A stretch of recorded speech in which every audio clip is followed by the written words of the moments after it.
വൻവാർത്ത തുടരുന്നു. 24 ഇംപാക്ട്.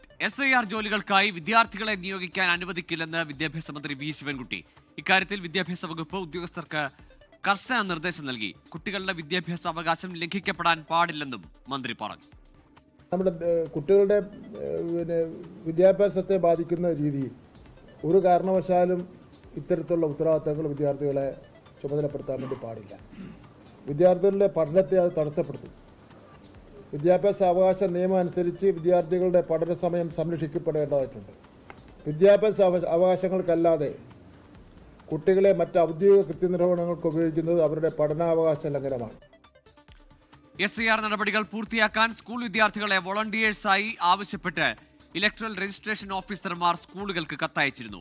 ഉമേഷ് ബാലകൃഷ്ണൻ ചേരുന്നുണ്ട് വിശദാംശങ്ങളുമായി തിരുവനന്തപുരത്ത് നിന്ന്. ഉമേഷ്, നമ്മൾ പുറത്തു കൊണ്ടുവന്ന വാർത്തയിൽ ഇപ്പോൾ ഇടപെടലുണ്ടാകുന്നു. നേരത്തെ തന്നെ കോടതി ഉത്തരവുകളുണ്ട്, സർക്കാർ നിയമങ്ങളുണ്ട്, വിദ്യാഭ്യാസ അവകാശ സംരക്ഷണ നിയമം അടക്കമുണ്ട്.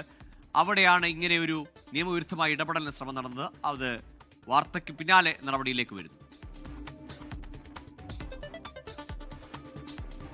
തീർച്ചയായും ഗോകുൽ, സാധാരണഗതിയിൽ ഇത്തരത്തിൽ ഏതെങ്കിലും രീതിയിലുള്ള ഇടപെടൽ ഉണ്ടാകണമെങ്കിൽ ആ വകുപ്പ് അറിയണമെന്നുള്ളതാണ്. പക്ഷേ ഇത്തരത്തിലൊരു സർക്കുലർ ആവശ്യപ്പെട്ടുകൊണ്ട് ഒന്നിലധികം സ്കൂളുകൾക്കാണ് കത്തയച്ചത്. ഇത്തരത്തിൽ ഒന്നിലധികം സ്കൂളുകൾക്ക് കത്തയച്ചിട്ടും വിദ്യാഭ്യാസ വകുപ്പ് ഇത് അറിഞ്ഞിട്ടില്ല എന്നുള്ളതാണ് ഇതിൽ ഏറ്റവും വസ്തുത, അല്ലെങ്കിൽ ഏറ്റവും പ്രാധാന്യം അർഹിക്കുന്നത്. ഇത്തരത്തിൽ സ്വന്തം നിലയിൽ ഇലക്ഷൻ കമ്മീഷൻ നിർദ്ദേശം നൽകുന്നു. ഇലക്ഷൻ കമ്മീഷൻ നിർദ്ദേശം നൽകിയതനുസരിച്ച് ചീഫ് ഇലക്ടറൽ ഓഫീസർ ഇതുമായി ബന്ധപ്പെട്ട് ഓരോ നിയോജക മണ്ഡല അടിസ്ഥാനത്തിലുള്ള റവന്യൂ ഉദ്യോഗസ്ഥർക്ക് നിർദ്ദേശം നൽകുന്നു.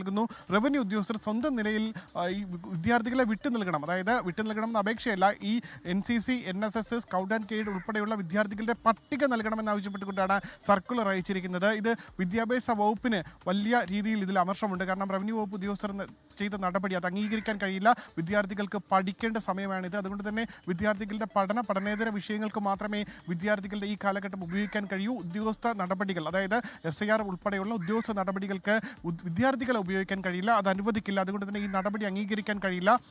വിദ്യാഭ്യാസ വകുപ്പ് ഡയറക്ടറോട് ഈ എല്ലാ സ്കൂളുകൾക്കും കർശന നിർദ്ദേശം നൽകാൻ പറഞ്ഞിട്ടുണ്ട്. വിദ്യാർത്ഥികളെ ഇത്തരത്തിൽ SIR പ്രവർത്തനത്തിന് വേണ്ടി വിട്ടു നൽകരുത് എന്നുള്ള നിർദ്ദേശം നൽകാനാണ് പറഞ്ഞിരിക്കുന്നത്. എന്തായാലും ഇന്ന് ഉച്ചയ്ക്ക് അല്പം സമയത്തിനകം തന്നെ ജില്ലാ കളക്ടർ ഒരു സ്കൂൾ സന്ദർശിച്ച് വിദ്യാർത്ഥികൾക്ക് എങ്ങനെയാണ് ഇതുമായി ബന്ധപ്പെട്ട എന്യൂമറേഷൻ ഫോം ഫില്ല് ചെയ്യേണ്ടത്, അവ ഡിജിറ്റലി എൻട്രി ചെയ്യേണ്ടത് തുടങ്ങിയ കാര്യങ്ങൾ പരിശീലനം നൽകുമെന്ന് അറിയിക്കുകയും ഇപ്പോൾ ജില്ലാ കളക്ടർ അനുകുമാരി ഒരു സ്കൂൾ സന്ദർശിക്കാൻ പോവുകയുമാണ്. എന്തായാലും അതിന് മുന്നോടിയായിട്ടാണ് മന്ത്രി വി ശിവൻകുട്ടി വാർത്താ സമ്മേളനം നടത്തി ഇക്കാര്യം അറിയിച്ചത്. ഒപ്പം ജില്ലാ കളക്ടറോടും ഇക്കാര്യം അറിയിച്ചിട്ടുണ്ട്. വിദ്യാർത്ഥികളെ ഇതിനുവേണ്ടി ഉപയോഗിക്കരുത് എന്നുള്ള ആവശ്യം അത് കൃത്യമായി പറഞ്ഞിട്ടുണ്ട് എന്ന് വിദ്യാഭ്യാസ മന്ത്രിയും പറയുന്നു. എന്തായാലും ഇലക്ഷൻ കമ്മീഷൻ ഒരു ഭാഗത്ത് സ്വന്തം നിലയിൽ SIR നടപടികളുമായി മുന്നോട്ട് പോകുന്നു. എന്തായാലും അതിൽ വിദ്യാർത്ഥികളെ ഉൾപ്പെടുത്തുന്നു എന്നുള്ളതാണ് സർക്കാരിന് ഏറ്റവും അമർഷമുണ്ടാക്കാൻ കാരണം. അതും വിദ്യാഭ്യാസ വകുപ്പുമായി ആലോചിക്കാതെ റവന്യൂ വകുപ്പ് ഉദ്യോഗസ്ഥർ സ്വന്തം നിലയിൽ ഉത്തരവിറക്കി. അതിലുള്ള അമർഷം കൂടിയാണ് വിദ്യാഭ്യാസ മന്ത്രി ഇപ്പോൾ പ്രകടമാക്കിയത്. ശരി ഉമേഷ്, ഏതായാലും ഇനി വിദ്യാഭ്യാസത്തിന്റെ കടുത്ത എതിർപ്പിനെ മറികടന്നുകൊണ്ട് SIR-മായി ബന്ധപ്പെട്ട ഉദ്യോഗസ്ഥർ ഇലക്ഷൻ കമ്മീഷൻ വിദ്യാർത്ഥികളെ വോളണ്ടിയേഴ്സ് ആക്കി മാറ്റുമോ, SIR-ന്റെ ഭാഗമാക്കുമോ എന്നതാണ് കാത്തിരുന്ന് കാണേണ്ടത്. ലോകത്തെവിടെയായാലും ഏത് സമയത്തും 24 വാർത്തകളും ഓഗ്മെന്റഡ് റിയാലിറ്റി പാക്കേജുകളും എക്സ്പ്ലെയിനറുകളും വിശദമായി കാണാൻ ഞങ്ങളുടെ YouTube ചാനൽ നിങ്ങൾക്ക് സബ്സ്ക്രൈബ് ചെയ്യാം.